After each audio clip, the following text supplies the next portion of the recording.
There are a lot of nice people who support this show, and I'm grateful to you. And so listen, it's a tough time, too. There are lots of people who like to stop the show, like to take us off the air. You don't think they're coming after Fox News, One American News, talk radio?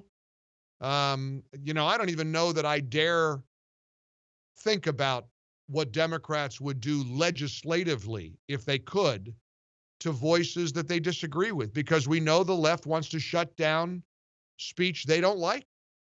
They want to take us off the air. There are people that constantly come at us. You know that. And there's stuff that happens even behind the scenes that you'll never hear about. And it's tough. It's a good time to pray.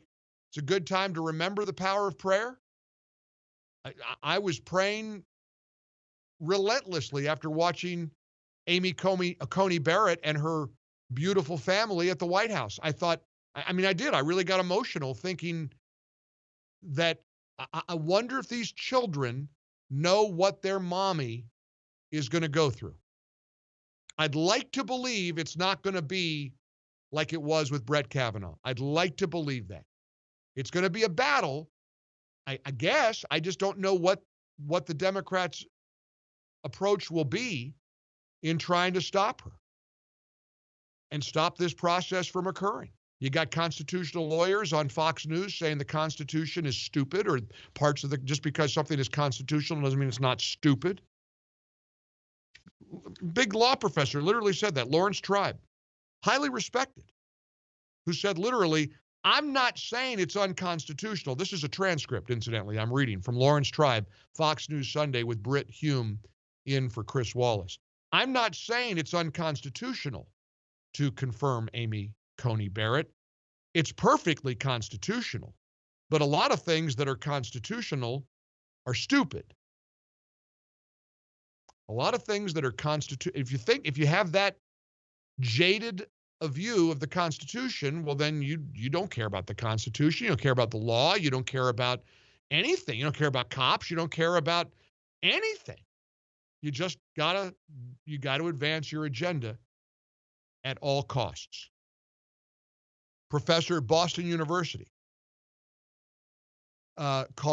suggesting apparently that Amy Coney Barrett is a white colonizer who uses her 2 adopted Haitian children as props. I'm not making this up. A friend of mine this morning didn't even realize that she herself drove the minivan to the airport. She piled the kids and the husband in the car with the babysitter, apparently, I got to believe security, and drove the minivan to the airport, got on an Air Force jet to fly to the White House to be nominated formally by President Trump.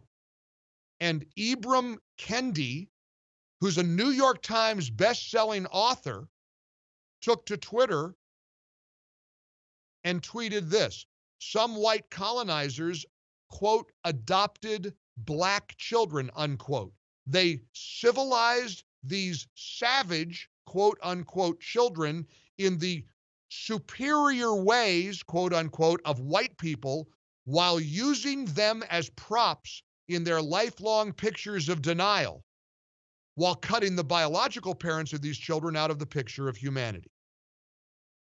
Can you imagine a professor of your child, of your son or daughter, accusing Amy Coney Barrett and her husband of using the children whose lives they saved, 2 kids from Haiti? Is there anything more honorable than taking a black baby in Haiti who likely would face a lifetime of enormous challenges and welcome 2 of these children into your home and raise them as loving parents, and you would be attacked like that? I wonder if they'll get around to attacking her for bringing a baby with Down syndrome into the world. One of her children has Down syndrome.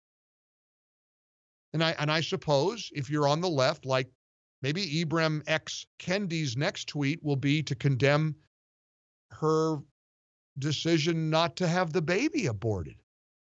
Because, she's pro-life after all. Bill Maher called her an effing nut, like somebody who speaks in tongues nut.